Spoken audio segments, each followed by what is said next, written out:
Hello everyone, this is Ritu and you are watching Maths Pirates. Today we will discuss question number 2nd and 3rd of exercise 1.4 of chapter Real Numbers. So let's start.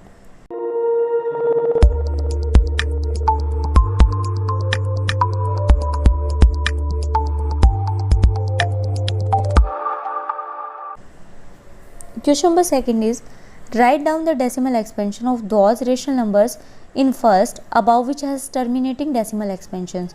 जो हमने question number first किया था उसके अंदर जो terminating decimal expansion थे उनको हमें उनका डेसिमल एक्सपेंशन आपको राइट करना है। ठीक है, तो देखो 13/3125 है। इसका क्या था, ये टर्मिनेटिंग डेसिमल एक्सपेंशन था। आपको पता है, तो इसको क्या करना है, हमें डेसिमल एक्सपेंशन में लिखना है कि डेसिमल की फॉर्म में लिखना है। ये एक रेशनल नंबर है, इसको डेसिमल की फॉर्म में लिखना है। तो सबसे पहले इसके लिए हमें चाहिए 3125 के प्राइम फैक्टर्स। हम पहले वाली वीडियो में डिस्कस कर चुके हैं, तो थोड़ा सा स्पीडली डिस्कस करेंगे इसको। 3125 है, इसके फैक्टर्स चाहिए हमें। तो सबसे पहले 5 6 30, 5 2 10 और 5 5 25। अगेन 5 से करेंगे, 5 1 5, 5 2 10 और 5 5 25। तो ये हमारे पास क्या आ जाएंगे, इसके डेसिमल एक्सपेंशंस आ गए। 5 कितने टाइम्स है, 5 टाइम्स है। तो मैं इसको लिख सकती हूँ 13/325 को मैं लिखूँगी 5 की 5 टाइम मल्टीप्लाई। ठीक है, 5 की 5 टाइम मल्टीप्लाई है। अब देखो डेसिमल एक्सपेंशन के लिए मुझे क्या चाहिए कि जो इसका डिनोमिनेटर है वो किस फॉर्म में हो, वो 10 की फॉर्म में हो। अगर 10 की फॉर्म में हो तभी मैं डेसिमल को पुट कर पाऊँगी ईजीली। तो मुझे इसको डेसिमल के फॉर्म में पुट करने के लिए मुझे जो डिनोमिनेटर है वो क्या चाहिए, 10 की फॉर्म में चाहिए।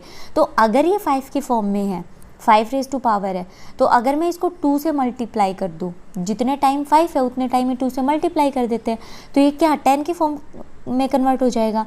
और हमने लास्ट में देखा भी था कि जो टर्मिनेटिंग डेसिमल एक्सपेंशन है उसके जो नीचे का जो डिनोमिनेटर है वो 2 × 5 की फॉर्म में ही होता है। ठीक है, तो यहाँ पर हम इसको लिख सकते हैं 13/5 रेज़ टू पावर 5 था। ठीक है, तो मैं इसको क्या करती हूँ, 5 रेज़ टू पावर 5 को मल्टीप्लाई कर देती हूँ। 2 को 5 टाइम मल्टीप्लाई करते हैं, 2 की 5 टाइम मल्टीप्लाई कर दी। बट एक चीज़ का ध्यान रखो, अगर मैं इसको डिनोमिनेटर में लिख रही हूँ तो मुझे सेम नंबर्स को न्यूमरेटर से भी मल्टीप्लाई करना पड़ेगा, तभी तो हमारा नंबर है वो बैलेंस रहेगा। अगर मैंने सिर्फ डिनोमिनेटर में उसको मल्टीप्लाई कर दिया और न्यूमरेटर में नहीं किया तो नंबर रॉन्ग हो जाएगा। तो मैंने देखो सेम नंबर से यहाँ पे मल्टीप्लाई कर दिया और सेम से डिवाइड कर दिया, तो नंबर पर कोई इफ़ेक्ट नहीं पड़ेगा। ठीक है, तो अब देखो इसको क्या लिख सकते हैं हम, 13 × 2 को जब 5 टाइम मल्टीप्लाई करेंगे, 2 2 4, 4 2 8, 8 2 16 और 16 2 32। तो ऊपर तो आ गया 13 × 32। अगर हम इसको देखें तो मैं इसको ऐसे लिख सकती हूँ, इस 5 को इस 2 के साथ, इस 5 को इस 2 के साथ। तो अगर मैं ऐसे लिखती हूँ तो ये 5 2 10 बन गया, ये भी 5 2 10, ऐसे सारे 5 2 10 बन गए। यानी 10 कितने टाइम्स आ गया, 5 टाइम्स। 10 × 10 × 10 × 10 × 10। आप इसको डायरेक्ट भी लिख सकते थे कि ये 5 रेज़ टू पावर 5 है और ये 2 रेज़ टू पावर 5 है। ठीक है, और अगर दोनों की पावर सेम है तो हम इसको लिख सकते थे 5 × 2 की पावर 5 यानी 10 की पावर 5। बट मैंने आपको ये ऐसे इसलिए समझाया ताकि आपको ये इजीली समझ आ जाए। ठीक है, अब देखो आगे 13 × 32 की जब मल्टीप्लाई करते हैं तो कितना आएगा, ये आएगा मेरे पास 416। और 10 की 5 टाइम मल्टीप्लाई करते हैं तो कितने ज़ीरोज़ आ जाएंगी, 5 ज़ीरोज़ आ जाएंगी। ठीक है, तो अब इसका डेसिमल एक्सपेंशन निकालना इजी है कि इजी क्या है, मतलब इसको हमें डेसिमल में कन्वर्ट करना है। तो देखो 5 0, तो मैं इस नंबर को कैसे लिख सकती हूँ, 0.00416। क्या लिख सकते हैं हम इस नंबर को, 0.00416। ये इसका क्या है, डेसिमल एक्सपेंशन है ना, बिल्कुल इजी। नेक्स्ट देखिए, नेक्स्ट है 17/8। अब 17/8 8 का प्राइम फैक्टर तो हमें इजीली पता है, तो उसको निकालेंगे नहीं, डायरेक्टली लिख देते हैं 17। 8 को मैं लिख सकती हूँ 2 2 4 2 8 यानी 2 की पावर 3 है ना, 2 की पावर 3 लिखूँगी। अब मुझे क्योंकि इसको 10 की फॉर्म में कन्वर्ट करना है तो 2 3 टाइम है, तो मैं यहाँ पे क्या करूँगी, 5 3 टाइम मल्टीप्लाई कर दूँगी। 5 रेज़ टू पावर 3 से ही डिनोमिनेटर को मल्टीप्लाई करूँगी और 5 रेज़ टू पावर 3 से ही न्यूमरेटर को। तो अब ये क्या हो गया, नंबर बैलेंस हो गया। ठीक है, अब देखो 17 इंटू 5 की पावर 3 क्या होता है 125, और 2 की पावर 3 इंटू 5 की पावर 3 अभी बताया था कि इसको क्या लिख सकते हैं, जब नंबर से पावर सेम है तो नंबर्स की क्या हो जाती है मल्टीप्लाई, तो ये हो जाएगा 10 की पावर 3, और जब 17 की मल्टीप्लाई हम 125 से करेंगे तो ये आएगा मेरे पास 2125 अपॉन 10 की पावर 3 का मतलब 1000, और जब डेसिमल एक्सपेंशन की बात हो रही है तो हम इसको क्या लिख सकते हैं, हम लिख सकते हैं इसको 2.125, नीचे कितनी जीरोज है 3, तो नंबर्स काउंट करेंगे 1 2 3 और उसके आगे डेसिमल लगा देंगे, तो इसका डेसिमल नंबर क्या हुआ 2.125। नेक्स्ट नंबर देखिए,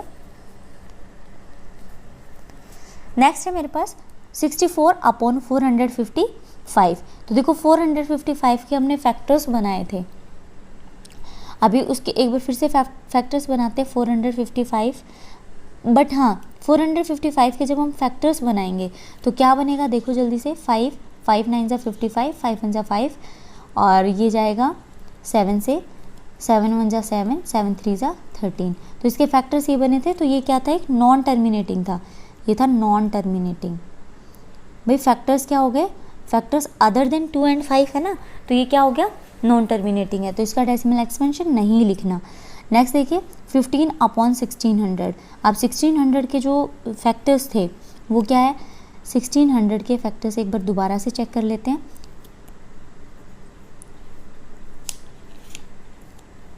2 8 जा 16, 2 400, 2 से 200 और 2 से 100, 2 से 50, 2 से 25 और ये आ गया 5 5 जा 25 और ये आ गया 5, ठीक है।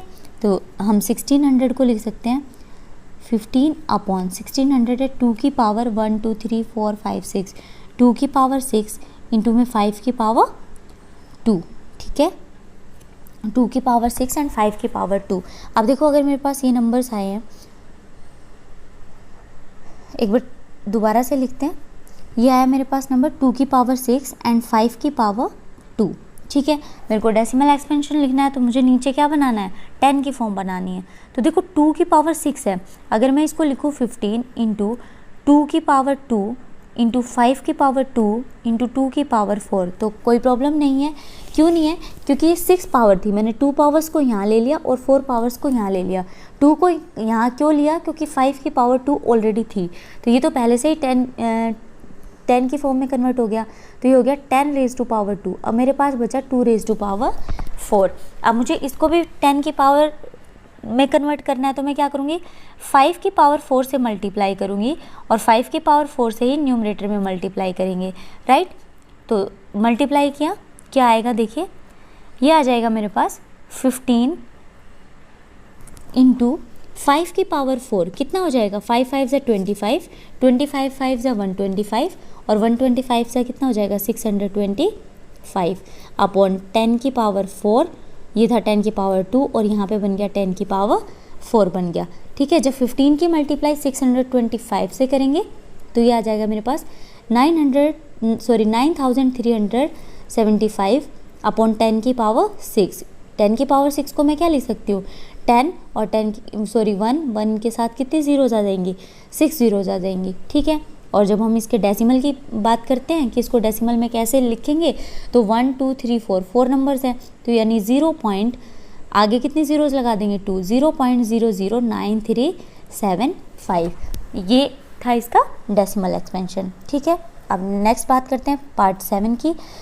343 के जब हमने फैक्टर्स बनाए थे तो फैक्टर्स थे मेरे पास 7 इंटू 7 इंटू 7, ठीक है। और ये फैक्टर्स क्या हैं 2 और 5 से अदर है, तो ये कैसा नंबर था हमारे पास नॉन टर्मिनेटिंग, तो इसका डेसिमल एक्सपेंशन नहीं लिखा जाएगा। नेक्स्ट देखिए, नेक्स्ट है 23 upon 2 raise to power 3 into 5 raise to power 2। कैसे लिखेंगे इसका डेसिमल एक्सपेंशन, 23 अपॉन 2 की पावर 3 इंटू 5 की पावर 2 है, ठीक है। तो देखो यहाँ 5 की पावर 2 है, तो मैं इसकी 2 की पावर 2 रख लेते हैं पहले, तो ये हो जाएगा 23 अपॉन 2 की पावर 2 इंटू 5 की पावर 2 और ये 2 मैंने एक्स्ट्रा में रख दिया, ठीक है। 3 पावर थी तो 2 ये ले ली और 1 पावर यहाँ रह गई, तो इन दोनों को अगर देखें हम तो ये क्या बन जाएगी 10 की फॉर्म बना रहे हैं, तो इसको हम लिख सकते हैं ये तो 10 की फॉर्म बना रहे हैं, साथ में एक क्या कर लेते हैं 2 है, इसके लिए हमें 5 से मल्टीप्लाई करना पड़ेगा। अगर डिनोमिनेटर में 5 से मल्टीप्लाई कर रहे हैं तो न्यूमरेटर में भी करना पड़ेगा। ठीक है, तो ये भी 10 की पावर फॉर्म बन गई और ये भी 10 की फॉर्म बन गई। तो 23 की मल्टीप्लाई 5 से जब हम करेंगे तो ये आ गया मेरे पास 115। यहाँ से 10 की पावर 2 और यहाँ से 10 की पावर 1 आ गई। ठीक है, तो ये आ गया 115 अपॉन 10 की पावर 2 और 10 की पावर 1, जब मल्टीप्लाई करेंगे तो क्या आ गया 1000। और इसको मैं लिख सकती हूँ 0.0115। ये तो आपको पता है कैसे लिखा, 3 0 थी, नंबर काउंट किए 3, अब देखो नंबर काउंट किया 3 और मैंने क्या लगा दिया 4 पे लगा दिया, तो ये 0 नहीं आएगी। क्या आएगा यहाँ पे 0.115। ये आ गया हमारा इसका डेसिमल एक्सपेंशन। अब बात करते हैं पार्ट 7 की। अब देखो इसके फैक्टर्स, जो डिनोमिनेटर के फैक्टर्स हैं, डायरेक्ट दिख रहा है आपको कि 2 5 7 अदर देन 2 और 5 है, क्योंकि 7 है ना एक्स्ट्रा में, तो ये कैसा है नॉन टर्मिनेटिंग है। और नॉन टर्मिनेटिंग है इट मीन्स क्या है कि इसका डेसिमल एक्सपेंशन नहीं आएगा। नेक्स्ट देखिए 6/15। 6/15 है, 6/15 जब मैंने इसको सिंपलेस्ट में कन्वर्ट किया तो 3 से डिवाइड हो रहा है, तो ये हो जाएगा 3 2 = 6 और 3 5 = 15। तो मेरे पास नंबर एक्चुअल में जो रेशनल नंबर आया है वो अभी आया है 2/5। मुझे इसको एक्सपेंशन डेसिमल एक्सपेंशन लिखना है तो 5 को किसकी फॉर्म में कन्वर्ट करना है 10, तो मैं 2 से मल्टीप्लाई कर दूंगी और 2 से ही डिवाइड कर दूंगी, तो ये आ जाएगा मेरे पास 2 2 = 4 अपॉन 5 2 = 10 और इसको मैं लिख सकती हूँ 0.4। नेक्स्ट पार्ट देखिए, नेक्स्ट पार्ट है 35/50। 35/50 तो इसको सिंपलेस्ट फॉर्म में कन्वर्ट करने की ज़रूरत नहीं है, क्योंकि अगर हम डायरेक्ट 10 की फॉर्म में कन्वर्ट कर रहे हैं तो अगर मैं इसको 2 से मल्टीप्लाई कर दूँ डिनोमिनेटर को तो न्यूमरेटर को भी करना पड़ेगा, और ये मेरे पास आ जाएगा 70/100। ठीक है, आप इसको ऐसे भी लिख सकते हो 7/10 या फिर आप 70/100 ही छोड़ सकते हो, तो ये आ जाएगा मेरे पास 0.70। 10th पार्ट देखिए 77/210। ठीक है, अब 210 की जब हम फ्रैक्शंस निकालेंगे तो अदर देन 2 3 5 और 7 आया था जब हमने इसके प्राइम फैक्टर्स निकाले थे। 210 के जो प्राइम फैक्टर्स है वो आते हैं 2 3 5 एंड 7 आएगा। ठीक है, निकाल के देख लेना, यही आएंगे। तो ये जो फैक्टर्स है वो अदर देन 2 एंड 5 है, तो ये कैसा नंबर था हमारे पास नॉन टर्मिनेटिंग, और नॉन टर्मिनेटिंग है तो इसका डेसिमल एक्सपेंशन नहीं लिखा जाएगा। नेक्स्ट क्वेश्चन देखिए, question number 3। The following real numbers have decimal expansion as given below. In each case, decide whether they are rational or not. If they are rational and of the form P/Q, what can you say about the prime factors of Q? आपको check करना है कि number जो है वो rational number, ये जो number है वो टर्मिनेटिंग है, ये एक्सपेंशन किस टाइप का है, उसके बाद कि ये नंबर रेशनल नंबर है या नहीं है।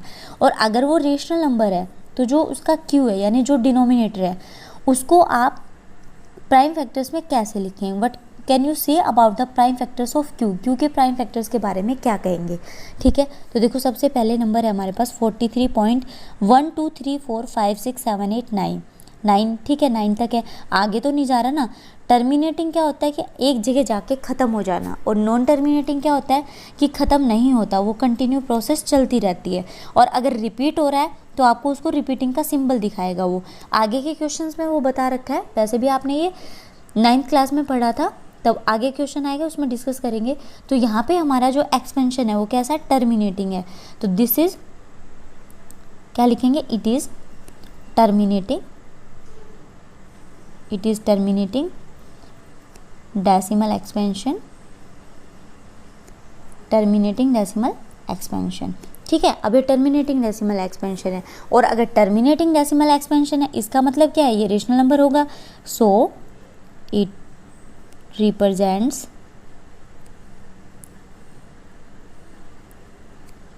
ए रेशनल नंबर, तो ये एक रेशनल नंबर भी होगा।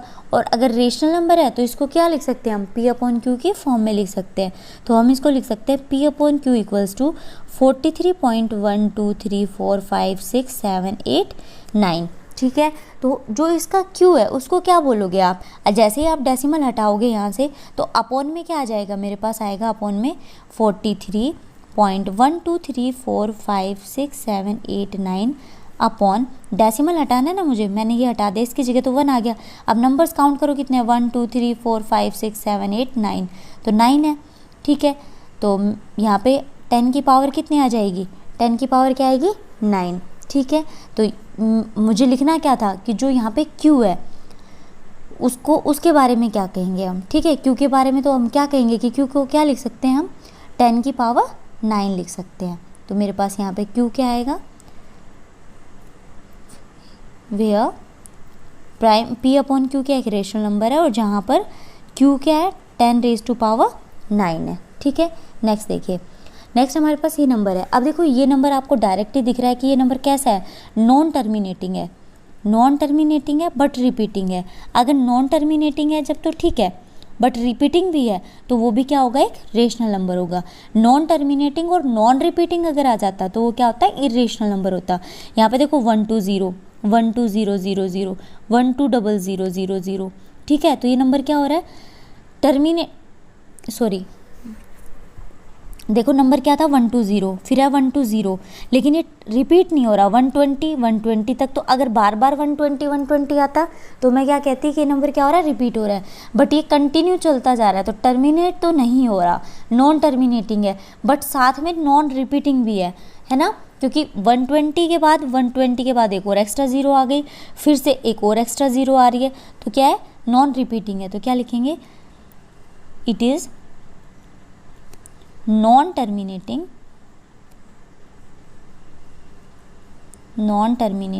And non repeating. Non terminating and non repeating है, सो इट इज इरेशनल। तो ये रेशनल नंबर नहीं है। अगर रिपीट होता तो ये रेशनल नंबर होता। नेक्स्ट देखो, ये रिपीटिंग का सिंबल होता है कि जो जो नंबर रिपीट हो रहे हैं अगर हम उसके ऊपर ये लाइन लगा देते हैं तो इसका मतलब क्या है कि ये रिपीट हो रहे हैं, ये नंबर्स रिपीट हो रहे हैं। ठीक है, तो हम कहेंगे it is non terminating. Terminate नहीं हो रहा, क्योंकि टर्मिनेट होता तो उसको ये जो ऊपर लाइन है ये लगाने की ज़रूरत नहीं पड़ती कि ये नंबर्स रिपीट हो रहे हैं, ये बार बार रिपीट हो रहे हैं, तो टर्मिनेटिंग तो नहीं है। तो क्या ये, it is non terminating but repeating, लेकिन ये रिपीटिंग है, रिपीट हो रहा है बार बार, सेम नंबर्स रिपीट हो रहे हैं। So it is rational number, it is rational number. तो ये कैसा नंबर है, रेशनल नंबर है। और रेशनल नंबर है तो हम इसको क्या लिख सकते हैं, P अपॉन Q की फॉर्म में लिख सकते हैं, 1 2 3 4 5 6 7 8 9। ठीक है, इसको हम लिख सकते हैं P अपॉन Q की फॉर्म में, और P अपॉन Q की फॉर्म में लिख सकते हैं। और वहाँ यहाँ पे Q क्या है हमारे पास Q है। यहाँ पे देखो नंबर्स कितने हैं, 1 2 3 4 5 6 7 8 9। अब 9 है तो Q भी कितना होगा, 6 7 8 9। ठीक है, 2 4 6 8 9, तो Q क्या हो जाएगा हमारे पास, 9 टाइम्स 9 हो जाएगा। क्यों हुआ, क्योंकि देखो ये रिपीट नहीं हो रहा। अगर ये रिपीटिंग है, ये अगर नॉर्मल होता, ये रिपीट नहीं होता, यहीं पे टर्मिनेट हो जाता, तो मैं इसके नीचे डेसिमल हटा के क्या लिख देती, 1 के बाद 10, 1 के बाद ज़ीरोज़ लगा देती। बट ये ऐसा नहीं है, रिपीटिंग है, बार बार रिपीट हो रहा है, तो नीचे क्या आ जाएगा, Q हमारे पास ये आ जाएगा। ओके, आज की वीडियो में बस इतना ही। नेक्स्ट वीडियो में नेक्स्ट क्वेश्चन को डिस्कस करते हैं। तब तक के लिए बाय, टेक केयर।